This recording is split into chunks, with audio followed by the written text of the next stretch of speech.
የመጀመሪያው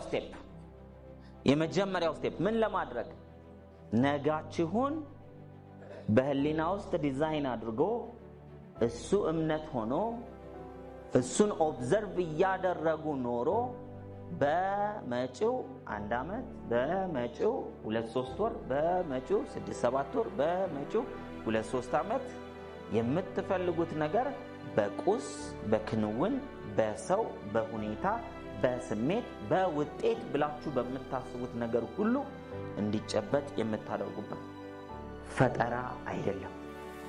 ኢነርጂው በኢነርጂ መልክ ነበር በማይዳሰስ መልክ ያንን ኢነርጂ እናንተ በሱ ልክ ቫይብሬት አድርጋችሁ ወደ መሬት ማውረድ። ያ ማለት ዛሬ እዚህ ጋር አንድ ሬዲዮ ባመጣ ሬዲዮ ቁጭ ብሎ ምንም የምንሰማው ነገር የለም።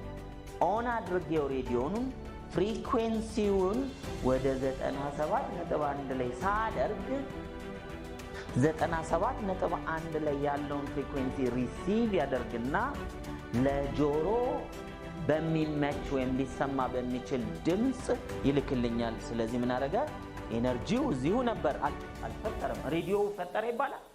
አልፈጠረም። ፕሮግራሙን አልፈጠረውም፣ ነበር አየር ላይ።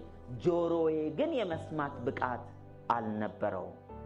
ልክ እንደ ሬዲዮ እንደ ቴሌቪዥን በምድር ላይ ፈጣሪ ሁሉን ነገር አሟልቶ ሰጥቷል ሲባል በቁስ የሚታዩትን ብቻ አይደለም፣ የማይታዩ ጭምር በህሊናችን ውስጥ በፍላጎት ያሉትን ነገሮች ሳንሰንፍ በጉብዝና እነሱን ኦብዘርቭ እያደረግን በህሊናችን ከቆየን ፍሪኩዌንሲያችን ወደዛ ይቀየራል።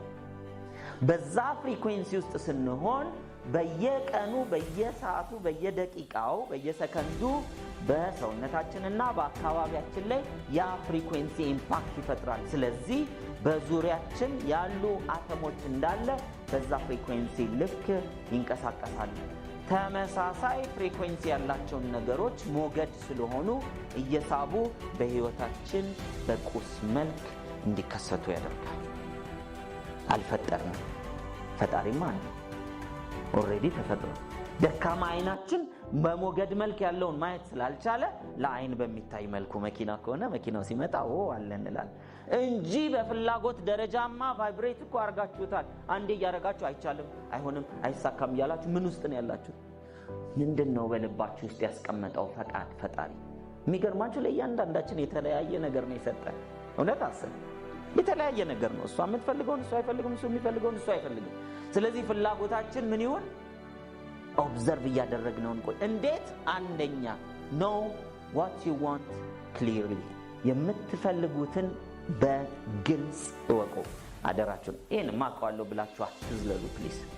በግልጽ ማለት የምትፈልጉት አንድ ነገር ካለ የዛን ነገር አይነት፣ የዛን ነገር መጠን፣ የዛን ነገር ስፋት፣ የዛን ነገር ቁጥር፣ የዛን ነገር ዋጋ፣ የዛን ነገር ከለር፣ የዛን ነገር ጥልቀት፣ የዛን ነገር እናንተ ለነገሩ ያላችሁ ስሜት፣ የዛን ነገር ቦታ የት ቦታ ላይ እንደሆነ ያለው ወዘተርፈ ሊለካ የሚችልበት ልክ በህሊናችሁ ውስጥ ቁስ እንደማየት ያክል በአይን እንደማየት ያክል እስኪሳል ድረስ አይነቱን፣ መጠኑን፣ ስፋቱን፣ ዋጋውን፣ ቀለሙን ወዘተርፈ ስሜቱን እያላችሁ በተለያየ ዝርዝር ማብራሪያ በወረቀት ላይ በህሊና ላይ ማለት ነው ቁጭ ብላችሁ በመጻፍ ዲዛይን አድርጋችሁ ጨርሱ። ለምን?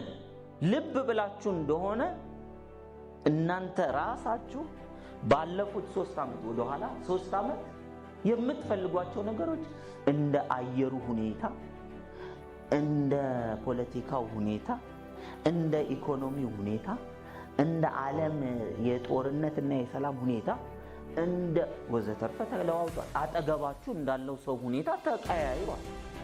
ፈጣሪ እንኳን ሊሰጥ እያመጣ ነገሮች ወይ በኢነርጂ ደረጃ ያለው ወደ ቁስ እየቀየረ ፕሮሰስ ላይ ያለ እናንተ ወደ ሌላ ሄዳችኋል።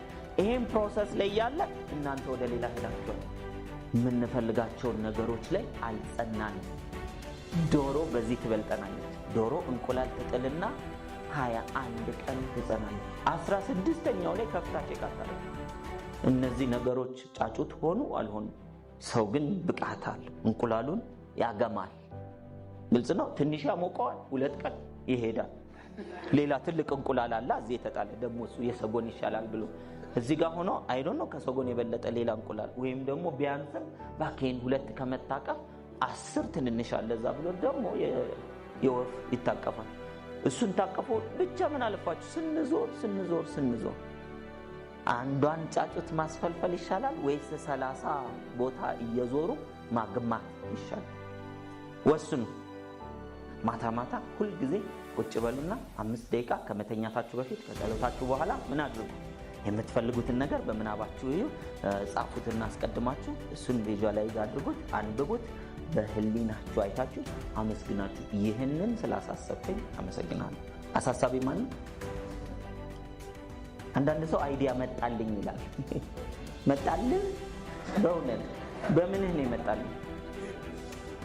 መጣልኝ የሆነ እኮ አሪፍ አይዲያ መጥቶልኝ ሰው እንዳይሰማ አረባክተው አይወል። እናንተ ያሰባችሁትን ሐሳብ ለማንም ሳትናገሩ የሆነ ሰው ሲሰራው አይታችሁ በምን አወቀ ብላችሁ አታውቁም?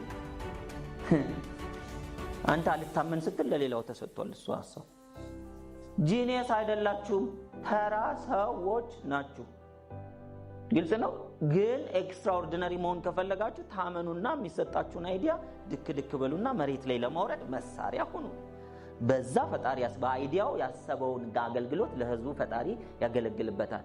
ራእይ የሌለው ትውልድ መረን ይወጣል የሚባለው ለዚህ ነው። እንዲህ አይነት ሐሳብ ሲሰጠን አልችልም፣ ቤት በኩል ከሰው ጋር መስራት ከባድ ነው፣ እዚህ ሀገር ላይ ከባድ ነው፣ ንግድ ቢሮ ያሰራኝም ወይ ገቢዎች ያሰራኝም የሚል ሐሳብ ይዘን ቢስትል ለሌላ ይሰጣል። ያ ሐሳብ ያ ሰው ይሰራል። እኔ እኮ አስብ ነበር ቤት በኩል በቀደም የሆነ ወረቀት ላይ ጽፌያት ነበር፣ እሷ ወረቀት ጠፍታ አንስተዋት ነው። አበሻ ይላል። ኧረ እባክህ አንተ ፈጣሪ ነህ። ኖ ለሌላው ሰው ይሰጣል አልታመን ካልክ። ስለዚህ ኮንሲስተንትሊ እዛ ላይ ቆይ። እሱ ይችላል፣ መንገዱን ሁሉ ያመጣል። ጭልም ባለበት ሁኔታ ውስጥ ብርሃን ይመጣል። ሶስተኛውና የመጨረሻው አክሴፕቲንግ ማኒፌስቴሽን ነው። ወደ መሬት ሲወርድ መቀበል ቻሉ። ለመቀበል እጅ መዘርጋት አለበት። ብዙ ሰው እንዲህ ብሎ ነው ስጠን የሚለው። ፈጣሪ ስጠን ዘርጋው ምንድነው መሰላችሁ? ይሄ ዕውቀታችንን ማመን፣ ብቃታችንን ማመን፣ ዘመዶቻችንን ማመን፣ የትምህርት መረጃችንን ማመን፣ የተደገፍንባቸው ገቢዎቻችንን ደሞዛችንን ማመን፣ ንግድ ከሆነ ብቃት ካለን ያንን ብቃታችን ማመን። ልቀቁት። ለቃችሁ የሚመጣውን የሚሰጣችሁን ኦፖርቹኒቲ ያዙት። መረጃ ማስረጃ ሳይኖራችሁ እሱ በዛ ውስጥ ያሻግራል ነው። እንዴት መሞከር ብቻ ነው። ኤክስፒሪየንስ ካላደረጋችሁት ይሄን ነገር ሞኝነት ነው የሚመስለው። ሞኝነትን ደግሞ ለመሞከር ያው ብልጥ ትንሽ ይቸግረዋል። ስለዚህ አክሴፕቲንግ ማኒፌስቴሽን ማለት ለመቀበል እቅድ አውጥታችሁ እቅድ ውስጥ ሂዱ። በእቅዱ ስትጓዙ ግን እቅዳችሁን መሰናክል ሲገጥመው አይ በቃ ይሄ ነገር አይሆንም አትበሉ። ይሄንን የሚያስተናክለው ፈጣሪ ነው። በዚህ መንገድ ሳይሆን ሌላ አቋራጭ አለ፣ የተሻለ መንገድ አለ እያለ እያሳየን ያንን መቀበል እንድንችል። ስለዚህ አክሴፕቲንግ ማኒፌስቴሽን የሚባለው እቅድ አውጥቶ ስራ ላይ መተግበር ነው። ስራ ላይ ስንተገብር ደግሞ እቅዱ እንቅፋት ሲገጥመን የገንዘብ ሊሆን ይችላል፣ የሽያጭ ሊሆን ይችላል፣ የህግ ሊሆን ይችላል፣ የሰው ሊሆን ይችላል፣ ወዘተርፈ የሪሶርስ ችግር ሲገጥመን መፍትሄ እንዴት ላይ እያደረጋችሁ ሐሳቡ ላይ እየጸናችሁ ስትቀጥሉ ትደርሳላችሁ። አለመድረስ አይቻልም። የሚችለው እሱ ስለሆነ